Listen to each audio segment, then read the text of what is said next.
وہ رائے والے جو حضرت عبد الوہاب صاحب تھے انہوں نے ان کے بارے میں کہا ہے یہ جنتی ہے. عبد الوہاب صاحب کو کس نے اختیار دیا ہے کہ وہ کسی کی جنتی جہنمی کا فیصلہ کریں؟ اب وہ جو جنتی ہے نا بابا، وہ جہاں جاتا ہے لوگ اس کو کھجوراں دین دن اے چبا کے نا اے تو ساڈے حوالے کر، تیرے لعاب شفا ہے. دین کو کنہوں نے برباد کیا؟ حل افسد دین. الحمدللہ وکفا والصلاة والسلام علی من لا نبی بعد، اما بعد. معزز و محترم، آج واٹس ایپ پر ایک ساتھی نے اشاعت کے خطیب مولانا طاولہ بندیالی صاحب کی ایک ویڈیو بھیجی اور جواب کی گزارش کی تھی. آج اتوار کا دن ہے، عصر تک میری تدریسی مصروفیات ہوتی ہیں، پھر درس قرآن بھی ہے، لہذا بیچ میں جو تھوڑا بہت وقت مجھے ملا اس پر میں اس ویڈیو پر مختصر تبصرہ کروں گا. ہمیں مولانا طاولہ بندیالی صاحب سے گلہ اس لیے نہیں کرنا چاہیے کہ وہ اس سے پہلے صحابہ پر ہاتھ صاف کر چکے. معاذ اللہ، صحابی رسول بخاری کے راوی سلیمان بن سرد رضی اللہ تعالی عنہ کو وہ سبائی کہہ چکے اور سبائی کی حرامی اولاد کہہ چکے. معاذ اللہ، تم نے حسین کو اور خط لکھ کر اور سلیمان ابن سرد کی حرام زادی اولاد. اسی طرح کربلا پر لکھی گئی اپنی کتاب کے صفحہ نمبر 92 پر وہ عبداللہ ابن مطیع رضی اللہ تعالی عنہ اور عبداللہ ابن حنظلہ رضی اللہ تعالی عنہ جیسے لوگ کو شریر کہہ چکے. تو جو آدمی صحابہ سے نہ شرماتا ہو، ان پر تانے کستا ہو اپنی جہالت کی وجہ سے یا بغض، عناد اور تعصب کی وجہ سے، وہ اگر 14ویں صدی کے بزرگوں پر انہیں معاذ اللہ احبار سو اور رہبان سو کہہ دے تو اسے کوئی اچھمبے والی بات نہیں سمجھنا چاہیے. مولوی صاحب یہ کہتے ہیں کہ ولی کامل حاجی عبد الوہاب صاحب رحمۃ اللہ تعالی علیہ نے یہ کہا ہے کہ حضرت پیر طریقت رہبر شریعت ولی کامل مفتی محمد حسن صاحب دامت برکاتہ عالیہ جنتی ہیں. جس نے چلتا پھرتا جنتی دیکھنا ہو تو وہ ان کو دیکھے. کم و بیش ایسے الفاظ ہیں ان کے. تو میرا پہلا سوال مولانا بندیالی صاحب سے کہ یہ بات آپ کو کس نے بتائی ہے؟ سچی بات یہ ہے کہ میں نے خود مولانا کی زبان سے پہلی دفعہ سنی ہے بات کہ حاجی عبد الوہاب صاحب نے ایسی کوئی بات کہی ہے. کیا آپ کے پیش نظر حدیث نہیں ہے کہ کفا بالمرء کذبا ان یحدث بکل ما سمع، کہ آدمی کی جھوٹا ہونے کے لیے اتنی بات ہی کافی ہے کہ جو کچھ وہ سن لے اس کو آگے بیان کر دے. کس ثقہ آدمی نے آپ سے بات بیان کی ہے، پھر اس ثقہ نے کس ثقہ سے سنی ہے، یہاں تک کہ سلسلہ حاجی عبد الوہاب صاحب تک جاتا ہے. تو آپ ہی کا حاجی عبد الوہاب صاحب رحمۃ اللہ تعالی علیہ نے یہ بات کہی یا نہیں کی ہے؟ اگر معاذ اللہ اس بات کو آپ احبار سو اور رہبان سو میں شمار کرتے معاذ اللہ، تو پھر بڑے بڑے ائمہ اور اسلاف کو آپ کو رہبان اور احبار سو بنانا پڑے گا. امام ابن جوزی رحمہ اللہ ثقہ محدث ہیں، فقیہ ہیں. انہوں نے امام احمد بن حنبل رحمہ اللہ کے مناقب پر کتاب لکھی ہے. اس کے صفحہ نمبر 166 پر انہوں نے محدث ابو ثور کا قول نقل کیا، لو ان رجلا قال ان احمد بن حنبل من اہل الجنہ ما عنف علی ذلک. اگر کوئی شخص یہ کہہ دے کہ امام احمد بن حنبل رحمہ اللہ جنتی ہیں، جنتیوں میں سے، یہ میرے پاس امام ابن تیمیہ رحمہ اللہ کی کتاب النبوات ہے. علامہ صاحب نے اس کتاب کو بھی پہلی دفعہ دیکھا ہوگا، مطالعہ تو بہت آگے کی چیز ہے. اس لیے علامہ صاحب کی خدمت میں گزارش کروں گا کہ آپ ایک خطیب اردو کے، آپ اپنی خطابت تک محدود رکھیں. جن لوگوں پر آپ طعن و تشنیع کر رہے ہیں وہ علم کے چوٹی کے علماء ہیں اور ہم جیسے طلباء ان کے شاگردوں کے شاگرد ہیں. آپ کیوں تحقیق کے میدان میں اپنے آپ کو پہلے کافی رسوا کر چکے، مزید کیوں رسوا کر رہے ہیں؟ شیخ الاسلام امام ابن تیمیہ رحمہ اللہ نے اس کتاب کے شروع ہی میں آیا کسی معین شخصیت کو جنتی کہہ سکتے یا نہیں کہہ سکتے، اس میں اسلاف کے 3 نظریات پیش کیے. ایک وہ جو جمہور کا ہے، جو ماتریدیہ اشاعرہ کا ہے، ہمارا بھی وہی ہے، کہ قرآن اور سنت میں جس شخص کے جنتی ہونے کا ذکر نہیں ہے اس کے لیے ہم قطعی طور پر جنتی ہونے کا حکم نہیں لگا سکتے، ظن کے درجے میں کہہ سکتے. تیسرا قول نقل کرتے اس کے بارے میں، تیسرا قول وہ یہ نقل کرتے ہیں کہ اگر کسی شخص کے بارے میں اہل علم اللہ والے یہ گواہی دے کہ وہ شخص جنتی ہے تو اس شخص سے معین پر ہم جنتی کا حکم لگا سکتے. وَكَانَ أَبُو ثَوْرٍ يَشْهَدُ لِأَحْمَدَ بْنِ حَنْبَلٍ بِالْجَنَّةِ، اور پھر اس پہ بطور مثال امام ابو ثور کا قول نقل کرتے ہیں کہ ان کا یہ مذہب تھا اور وہ امام احمد بن حنبل کے جنتی ہونے کی گواہی دیتے تھے. تو آپ کا ابن تیمیہ رحمہ اللہ پر کیا فتویٰ ہے؟ بلکہ اس سے بھی واضح بات جو ہے وہ یہ منہاج السنت نبویہ ہے جو رشاد سالم کی تحقیق کے ساتھ جلد نمبر 2 اس کا، اور صفحہ نمبر اس کا بنے گا جو ہمارے پاس صفحہ نمبر ہے وہ 522 ہے. شیخ الاسلام امام ابن تیمیہ رحمہ اللہ رافضیوں کو جواب دیتے ہیں کہ تم کہتے ہو کہ جی ہم جنت کے ٹھیکیدار ہیں، اہل سنت والجماعت بھی اس باب میں پیچھے نہیں ہے، اور پھر اس پر بحث کرتے ہیں کہ ایک تو وہ لوگ جنتی ہیں کہ جن کے بارے میں قرآن نے صراحت سے بیان کر دیا، یا پاک پیغمبر صلی اللہ علیہ وسلم نے اپنی احادیث پہ جن کا جنتی ہونا بیان کر دیا.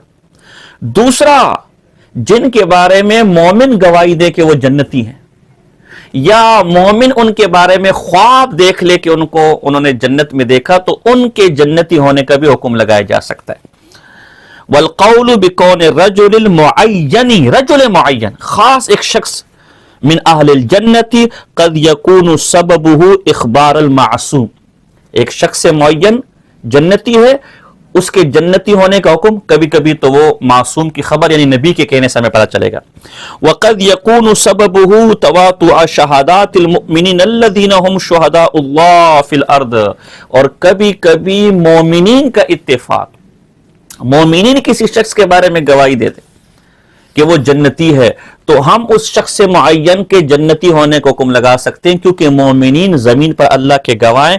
پھر حدیث نقل کرتے ہیں کما فی الصحیح عن النبی صلی اللہ علیہ وسلم مر علیہ بجنازۃ فاثنوا علیہ خیرا فقال وجبت وجبت ومر علیہ بجنازۃ فاثنوا علیہ شر فقال وجبت وجبت فقالوا یا رسول اللہ ما قولک وجبت وجبت قال هذه الجنازۃ اثنیتم علیہ خیرا فقلت وجبت لها الجنہ وهذه الجنازۃ اثنیتم علیہ شر فقلت وجبت لها النار انتم شہداء اللہ فی الارض. اور آگے دیگر بھی حدیث سے نقل کرتے ہیں. بلکہ صرف یہ نہیں، خواب کو بھی کہتے ہیں، اگر خواب بھی کسی کے بارے میں کئی لوگوں نے دیکھا تو یہ اس کے جنتی، تو ہم اس شخص کے جنتی ہونے کا حکم لگا سکتے ہیں. تو حاجی عبدالوہاب صاحب رحمت اللہ علیہ نے ایسی کوئی بات نہیں کہی، لیکن اگر مفتی حسن صاحب کے بارے میں کوئی ایسی بات کہہ دے، اور الحمدللہ ہمارا اللہ سے امید ہے کہ وہ اللہ کے اولیاء اللہ میں سے، اور جنت اللہ نے اولیاء اللہ کے لیے رکھی ہے، تو ہم اللہ کے گواہ ہیں اس زمین پر، ہم اس شخص معین پر جنت کا حکم لگا سکتے ہیں. یہ کوئی احبار سو اور رہبان سو کا مسئلہ نہیں ہے، یہ شیخ الاسلام امام ابن تیمیہ رحمہ اللہ کا مسئلہ ہے، یہ احادیث کا مسئلہ ہے، یہ محدث ابو ثور کا مسئلہ ہے، یہ امام ابن جوزی جیسے محدث کا مسئلہ ہے. اور آپ کو ایک اور یہ کتابیں تو پتہ نہیں آپ نے دیکھی کہ نہیں دیکھی گی، یہ البدایہ والنہایہ کا حوالہ چونکہ آپ نے اپنی کتابوں میں بھی نقل کیا ہے اور اسے اہل سنت والجماعت کی مستند کتابوں میں آپ شمار کرتے ہیں. تو یہ البدایہ والنہایہ کا میرے پاس جلد نمبر 11 ہے، جلد نمبر 11 محقق نسخہ ہے، اور صفحہ نمبر 187 سن 241 ہجری کے حالات میں امام احمد بن حنبل رحمہ اللہ کے حالات میں لکھتے ہیں، اور ان حالات کو، ان مبشرات کو نقل کرنے سے پہلے احمد بن حنبل رحمہ اللہ کے بارے میں جو خواب لوگوں نے دیکھے ان کو بیان کرتے ہیں، اور باقاعدہ اس سے پہلے حدیث کو نقل کرتے ہیں کہ لم یبقى من النبوۃ الا المبشرات. تو اب اس کے تحت کیا وہ نقل کرتے ہیں؟ کہتے ہیں ایک شخص امام احمد بن حنبل کے پاس ایک شخص آیا اور پوچھا کہ تم میں احمد بن حنبل کون ہے؟ فقال احمد انا ما حاجتک، کیا مسئلہ ہے بابا؟ فقال ضربت الیک من 400 فرسخ، بھئی میں 400 فرسخ دور سے آپ کے پاس آیا ہوں. اریت الخضر فی المنام، میں نے حضرت خضر علیہ السلام کو خواب میں دیکھا. فقال سر الی احمد بن حنبل، انہوں نے مجھے کہا کہ احمد بن حنبل کے پاس جاؤ، وسل عنہ وقل له، اور کیا کہا اس سے؟ ان ساکن العرش والملائکہ راضون عنک بما صبرت نفسک للہ عز وجل، اور حاملین عرش اور اللہ کے فرشتے آپ سے راضی ہیں اس امتحان پر جو امتحان آپ پر آیا اور آپ نے صبر کیا۔ تو آپ امام ابن کثیر رحمہ اللہ پر کیا فتوی لگائیں گے؟ بھلے جس سے حاملین عرش راضی ہوں، اللہ کے فرشتے راضی ہوں، بولے کیا وہ جنتی نہیں ہے؟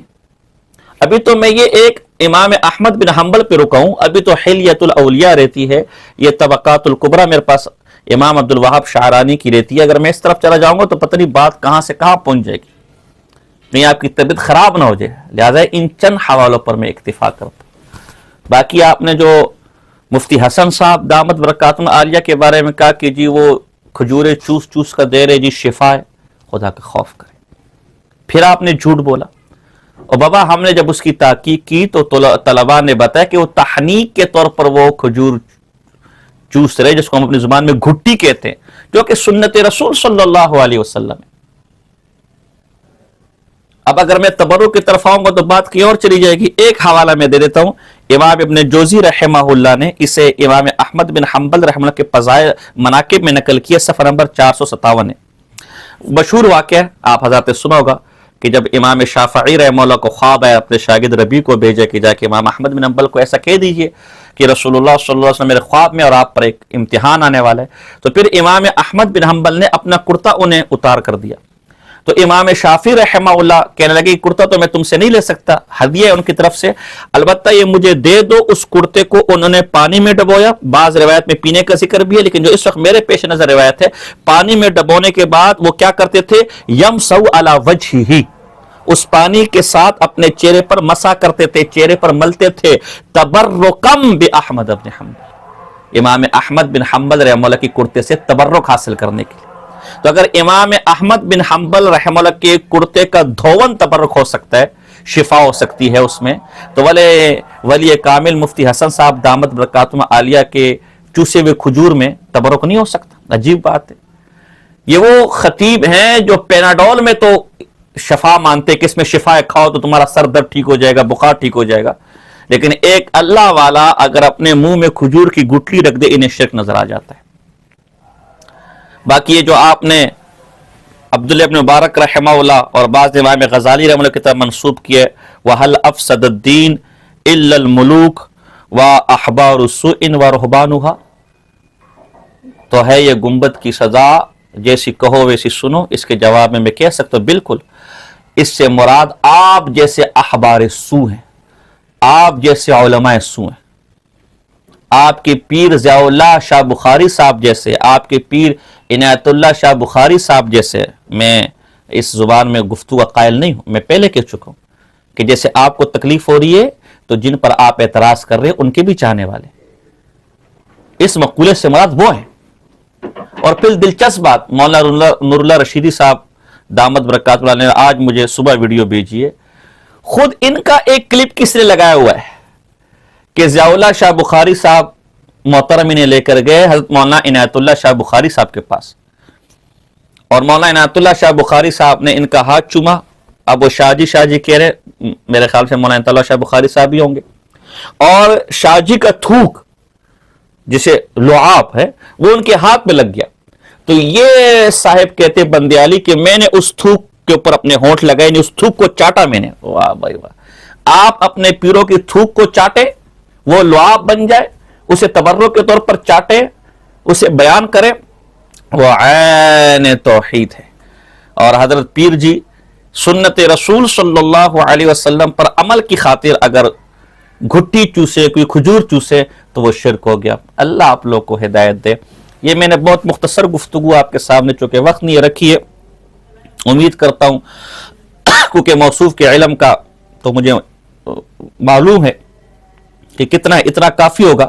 اگر موصوف نے کچھ تبصرہ کیا تو انشاءاللہ یہ ہم نے لائبریری اسی دن کے لیے رکھی ہوئی ہے، تو پھر بہت کچھ آئے گا۔ وما علینا الا البلاغ المبین۔ دین کو کنہوں نے برباد کیا؟ حل افسد الدین۔ ہم وہاں بیٹھے، وہاں رہے، اور میں ایک دفعہ گیا، شاہ جی نیچے کمرے میں تھے، سید ضیاء اللہ شاہ صاحب بخاری مجھے لے کے گئے کہ جی بندیالوی صاحب آئے ہیں، تو میں نے ہاتھ دیا شاہ صاحب کو، تو شاہ صاحب نے وہ ہاتھ پکڑے رکھا، دعائیں دینے لگے، پوچھنے لگے مدرسے کا، مسجد کا، بھائیوں کا۔ جب میں رخصت ہونے لگا تو شاہ جی نے پھر میرا ہاتھ پکڑا اور اسے چوما، میرے ہاتھ کو جو چوما، اور ان کی منہ کی لعاب وہ میرے ہاتھ پہ لگی تو میں نے اسے چوما۔ یہ تو بدقسمت آدمی ہے جس کو شاہ صاحب کی عیادت کی توفیق نہیں ہوئی۔